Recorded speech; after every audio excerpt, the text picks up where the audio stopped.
কিয়ামতের দিনটা বড্ড ভয়ঙ্কর, কেউ সুপারিশ করার সাহস পাবে না। আরে আমার অবস্থা কি আমি জানি না, আমি আবার কারোর জন্য সুপারিশ করবো? কথা বুঝেন নাই? আমার কি হবে আমি জানি, তা আমি আরেকজনের নিয়ে টেনশন করার সুযোগ কোথায়? ইয়া নাফসি ইয়া নাফসি, আল্লাহ আমারে বাঁচাও আমারে বাঁচাও আমারে বাঁচাও। কাঁদতে কাঁদতে মানুষ হয়রান হয়ে যাবে, এ নাকি আবার আরেকজনের বাঁচাবে। বিশ্বনবী বলেন, বিশ্বনবী একবার ছাগলের রান খাচ্ছিলেন, রান খেতে খেতে বিশ্বনবী বলেন, আনা সাইয়্যিদুন নাসি ইয়াউমাল কিয়ামা, আমি কিয়ামতের দিন সর্বশ্রেষ্ঠ হব, মানুষের মধ্যে সর্বশ্রেষ্ঠ সেরা আমি বিশ্বনবী। আলহামদুলিল্লাহ পড়েন। বিশ্বনবী বলেন সেদিনটা বড্ড ভয়ঙ্কর, সেদিন কেউ কারো কোনো উপকারে আসবে না, বন্ধু বন্ধুর কাজে আসবে না, স্ত্রী স্বামীর উপকারে আসবে না, স্বামী স্ত্রীর উপকারে আসবে না, পীর সাহেব মুরিদরে বাঁচাতে পারবে না, মুরিদ পীর সাহেবরে বাঁচাতে পারবে না, নেতা কর্মীর পরিচয় দিবে না, কর্মী নেতার পরিচয় দিবে না, ভাই বোনকে চিনবে না, বোন ভাইকে চিনবে না, বাবা তার সন্তানকে চিনবে না, মেয়েকে দেখে মা দৌড়ে দৌড়ে পালাবে। বড্ড ভয়ঙ্কর দিন। বিশ্বনবী বলবেন জমিনটা এখনকার মতো থাকবে না, পুরো জমিনটা সমান হয়ে যাবে, ফ্ল্যাট, এখন তো গোল তখন ফ্ল্যাট, সবাই এক জমিনের উপরে দাঁড়াবে, সূর্যটা মাথার কাছে চলে আসবে, সূর্যের গরমে মানুষের মাথার মগজ গলে গলে কানের ছিদ্র নাকের ছিদ্র দিয়ে বেয়ে বেয়ে পড়বে। আহ, সবাই হয়রান পেরেশান ক্লান্ত শ্রান্ত, মানুষগুলো বলবে বাঁচার কোনো উপায় নাই। 50,000 বছর মানুষ এরকম দৌড়াবে, চিৎকার করবে, কাঁদবে, বাঁচার কোনো উপায় নাই। সবাই বলবে আহ, আল্লাহ যদি বিচারটা শুরু করতো, যা হবার হবে, আগে বিচার শুরু করো। বিচারই শুরু হয় না, বিচার শুরু হইতে 50,000 বছর। আল্লাহ, 50,000 বছর, 5,000, 15,000 না, 50,000 বছর এরকম যাবে। মানুষগুলো কাঁদতে কাঁদতে বলবে চলো আমরা আদম আলাইহিস সালামের কাছে যাই, যেন আল্লাহর যে সুপারিশ করে, আল্লাহ আপনি বিচার শুরু করেন। কিয়ামতের ময়দানে সবাই মিলে সাইয়েদনা আদম আলাইহিস সালামের কাছে যেয়ে বলবে ইয়া আবাল বাশার ইয়া আউয়ালাল আম্বিয়া, ও আদম নবী আপনি দুনিয়ার বুকে প্রথম নবী, আল্লাহ নিজ হাতে আপনারে 60 হাত লম্বা করে বানিয়েছেন, আপনার সম্মানে ফেরেশতাদেরকে সেজদা দিতে বলেছেন, দুনিয়ার প্রথম নবী প্রথম মানুষ আপনি, আপনি আল্লাহর যে সুপারিশ করেন যেন আল্লাহ বিচার শুরু করে। আদম আলাইহিস সালাম বলবেন আমি পারবো না, কারণ আল্লাহ আমাকে একটা নিষিদ্ধ গাছের কাছে যেতে নিষেধ করেছিল, আমি ভুল করে এই গাছের ফল খেয়েছি। নাফসি নাফসি, আজকে আমার কি হবে আমি জানি না, আমি বড় লজ্জিত, আমারে যদি আল্লাহ জিজ্ঞেস করে কেন খাইছিলাম, আমার কোনো উত্তর নাই, তোমারে বাঁচাবো কেমনে আমি? নবীরা থার করে কাঁপবে সেদিন। আদম আলাইহিস সালাম বলবেন আমি পারবো না, মাফ করো আমাকে, আমি পারবো না, ওই যে ভুল করে গন্ধম খেয়ে ফেলেছি, নিষিদ্ধ গাছের ফল খেয়ে ফেলেছে, আমি বড় লজ্জিত অনুতপ্ত, আমি পারবো না। আজকে আল্লাহ এত রাগান্বিত হয়েছে, আগে কখনো আল্লাহ এত রাগান্বিত হয় নাই, ভবিষ্যতে আল্লাহ কখনো এত রাগান্বিত হবে না, আমি পারবো না। এক কাজ করো, তোমরা নূহ আলাইহিস সালামের কাছে যাও। কোন নবী?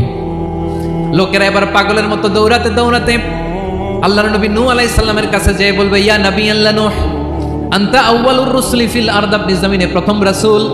আদম আলাইহিস সালাম নবী ছিলেন, রাসূল ছিলেন না, এই দুনিয়ার বুকে প্রথম রাসূল ছিলেন আল্লাহর নবী নূহ আলাইহিস সালাম। সবাই বলবে ও নবী আল্লাহ নূহ, রাসূল আল্লাহ নূহ, আল্লাহ আপনাকে আবদান শাকুরা, শুকরগুজার বান্দা বলে কোরআনে বলেছে। কোরআনে নূহ আলাইহিস সালামের নামেও সূরা আছে না নাই? আপনি আল্লাহর প্রিয় বান্দা, প্রিয় রাসূল। দেখেন আমাদের কি দশা, ঘামতে ঘামতে শেষ, জমিনটা তামার জমিন, সূর্যটা মাথার কাছে, কি করবো আর পারি না, ঘামতে ঘামতে আর কত ঘামবো, কত দাঁড়িয়ে থাকবো।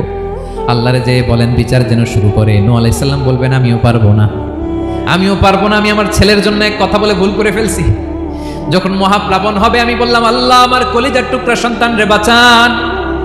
আল্লাহ বললেন ও নূহ সে তোমার সন্তান না, কারণ সে ঈমান আনে নাই, সে পাহাড়ের উপর দাঁড়িয়েছে, দেখি কেমনে সে বাঁচে। ওই যে আমি একটা না বুঝে আবদার করেছি, আল্লাহ আমার উপর রেগে গিয়েছিলেন। আজকে আল্লাহ ওই ব্যাপারে যদি আমারে প্রশ্ন করে, আমার কোনো জবাব নাই, আমি পারবো না, মাফ করো। তোমরা সবাই মিলে আল্লাহর খলিল ইব্রাহিম আলাইহিস সালামের কাছে যাও।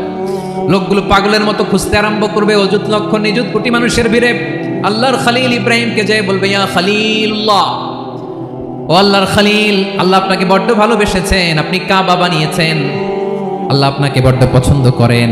দেখেন আমাদের কি অবস্থা, আপনি যে আল্লাহর কাছে সুপারিশ করেন যেন আল্লাহ আজকে বিচার শুরু করে। আল্লাহর নবী ইব্রাহিম বলবেন আমিও পারবো না, আমি আমার জীবদ্দশায় 3টা মিথ্যা বলেছি। কয়টা? আসলে মিথ্যা না, একটু টুইস্ট করে কৌশল করে কথা বলেছিলেন, ওইটাকে হাদিসে মিথ্যা বলা হয়েছে।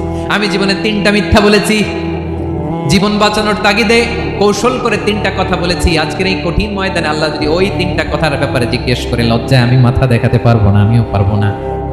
আমিও পারবো না। আজকে আল্লাহ এত রেগে আছে, আগে কখনো এত রাগে নাই, পরেও রাখবে না। তোমরা সবাই মিলে বনি ইসরাইলের নবী মুসা আলাইহিস সালামের কাছে যাও।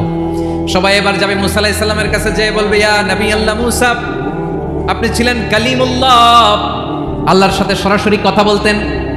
রব্বুল আলামিন আপনাকে তাওরাত কিতাব দিয়েছেন, আপনি যে একটু সুপারিশ করেন। আল্লাহর নবী মুসা বলবেন, মাফ করো, আমিও পারবো না। আমি দুনিয়ার বুকে ভুল করে একটা মানুষকে মেরে ফেলেছি। আমি মারছিলাম আদব শিক্ষা দেওয়ার জন্য এক থাপ্পড়, এই থাপ্পড়ে যে ওই লোক মরেই যাবে আমি জানতাম না। আজকে আল্লাহ যদি জিজ্ঞেস করে কেন মারলা, জবাব আছে? ওই লজ্জায় আমি অনুতপ্ত, আমি পারবো না, আমার এই কথা বলো না। আজকে আল্লাহ বড্ড রেগে আছে, আমি পারবো না। তোমরা আল্লাহর নবী সাল্লাল্লাহু আলাইহি সাল্লামের কাছে যাও। কিয়ামতের ময়দানে মানুষগুলো পাগল পাড়া হয়ে আল্লাহর নবী ঈসা আলাইহিস সালামের কাছে যাবে, যে বলবে, নবী ঈসা আপনি রূহুল্লাহ, বাবা ছাড়া আল্লাহ আপনাকে বানিয়েছেন, ইনজিল কিতাব দিয়েছেন, মৃত মানুষকে আপনি জীবিত করতে পারতেন। আজকের এই কঠিন বিপদের দিনে আপনি আমাদের সাহায্য করেন। আল্লাহর কাছে যে বলেন যেন বিচার শুরু করে। ঈসা আলাইহিস সালাম বলবেন, আমিও পারবো না।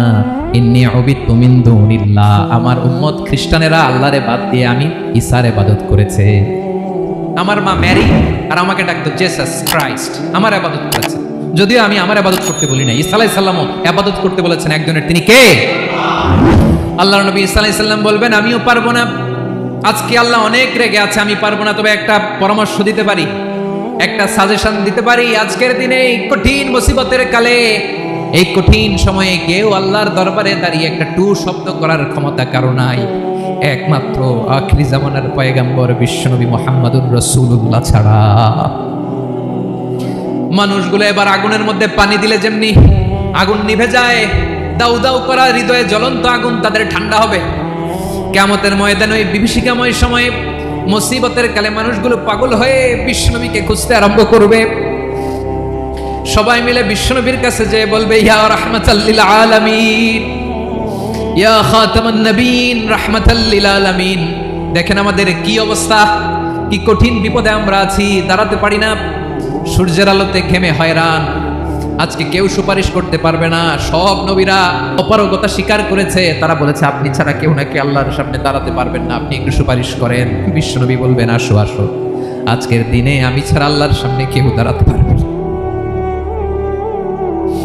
বিশ্বনবী মাকামে মাহমুদে যে আল্লাহু আকবার বলে সিজদায় লুটিয়ে পড়বেন। আল্লাহ রাব্বুল আলামিন বিশ্বনবীকে এমন কিছু চমৎকার শব্দ শেখাবেন, ওই শব্দগুলো দিয়ে আল্লাহর প্রশংসা করে বিশ্বনবী কাঁদতে আরম্ভ করবেন। বিশ্বনবী এমন ভাবে অজর দ্বারায় সিজদায় লুটিয়ে পড়ে কাঁদবেন, রব্বুল আলামিনের রহমতের দরিয়ায় জোশ লেগে যাবে। রব্বুল আলামিন এই দৃশ্য থেকে সহ্য করতে পারবেন না। রব্বুল আলামিন বলবেন, ইয়া মুহাম্মদ ইরফা রাসাক, ও নবী আপনি মাথা তোলেন, মাথা তোলেন, আপনার কান্না আমি সহ্য করতে পারি না। নবী আপনি মাথা তোলেন, সাল তুতা, আজকে আপনি যা চাবেন তাই দেব। নবী আপনি সিজদা থেকে মাথা তুলেন, সাল তুতা, যা চাবেন তাই দেব। ওয়াশফা তুশাফা, যার জন্য সুপারিশ করবেন তার সুপারিশ কবুল করে নেব। বিশ্বনবী এবার মাথা তুলবেন। যে বিভীষিকাময় সময়ে প্রত্যেক নবী বলেছেন আমি পারবো না, প্রত্যেক নবী বলেছেন নফসি নফসি, আমার কি হবে আমি জানি না, আল্লাহ আমারে বাঁচা। প্রতিটি নবী বলবেন নফসি নফসি, আল্লাহ তুমি আমারে বাঁচাও, আমারে বাঁচাও। বিশ্বনবী মাথা তুলবেন, তুলে বলবেন রব্বি হাবলি উম্মতি, আল্লাহ তুমি আমার গুনাহগার উম্মতকে বাঁচাও।